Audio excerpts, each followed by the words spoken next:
Après un tour, Khaled ne put s'empêcher de retourner à la grotte.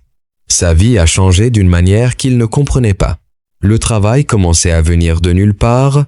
Des gens qui ne le connaissaient pas auparavant commençaient à l'appeler ainsi. Au début, il a cru à une erreur, mais les offres ont continué. Il a commencé à accepter tellement de travail qu'il y en avait beaucoup. De petites sommes commençaient à lui parvenir. Pour la première fois depuis des années, il pouvait manger à sa faim tout en conservant son argent. Il ne se contentait plus de petits gâteaux. Il acheta alors de gros gâteaux pour la femme turque. Parfois de la viande, parfois des boissons. Plus il lui rendait visite et mangeait avec elle, plus sa vie avançait, ses vêtements ont changé, il ne portait plus de chemise déchirée. Il a acheté un pantalon propre et des sandales. Les gens commencèrent à le saluer avec respect. Certains l'appelaient même chef Khaled. Les mêmes femmes qu'il avait conduites par le passé se mirent à lui sourire. Elle a ri avec lui et lui a demandé comment s'était passée sa journée.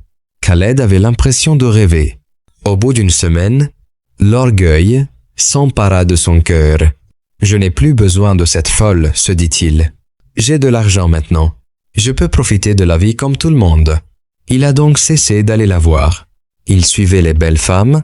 Argent dépensé, j'ai fait ce que j'avais à faire. Il a même commencé à planifier ses investissements.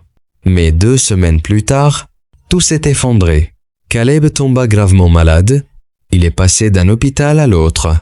L'argent qu'il avait économisé disparut dans le domaine de la médecine et des soins avant même qu'il ne s'en rende compte. Ses poches étaient à nouveau vides. Les travaux ont commencé.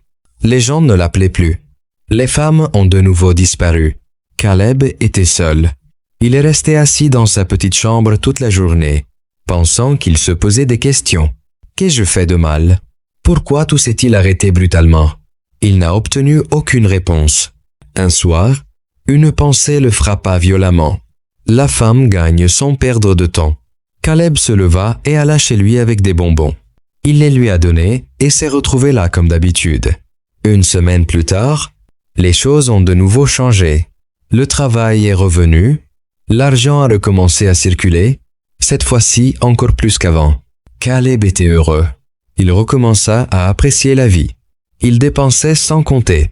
Il a cessé de lui rendre visite et avant même de s'en rendre compte, l'argent avait disparu. Tout est rentré dans l'ordre. Pas de travail, aucun respect, aucune femme. Un jour, Caleb était assis devant sa maison. Il resta silencieux, il y réfléchit. Il a tout remis dans sa tête. « Ce n'est pas une coïncidence, » se dit-il. « Et si ma fortune était liée à cette étrange femme ?» Il a décidé de faire un test. Après quelques jours de visite, l'argent a été restitué. Cette fois, il a volontairement cessé de le percevoir. L'argent a disparu. C'est alors qu'il a compris la vérité. Sa fortune était liée à cette femme chrétienne. À partir de ce jour, Caleb se consacra entièrement à elle. Il lui rendait souvent visite, lui a acheté des cadeaux, des vêtements et a passé plus de temps avec elle. Bientôt, l'argent coula comme la pluie, les portes s'ouvrirent facilement. Tout ce qu'il a entrepris a été couronné de succès. Caleb redevint riche. Plus tard, il a déménagé dans une autre ville où personne ne connaissait son passé. Il a construit une maison, il a ouvert des magasins. Avec le temps, la vie devient plus confortable. Khaled oublia de nouveau la femme. Mais cette fois, l'argent n'a pas disparu. Caleb commença à chercher une épouse. Il a rencontré beaucoup de femmes, belles femmes, femmes instruites, mais aucune ne le satisfaisait. Il manquait quelque chose. Elle ne savait pas comment ouvrir les voies comme la folle. Les mois passèrent une éternité. Pas d'épouse. Chaque fois qu'il était seul, il pensa à elle. Comment puis-je épouser une seule femme? Pensait-il. Il essaya de chasser cette pensée.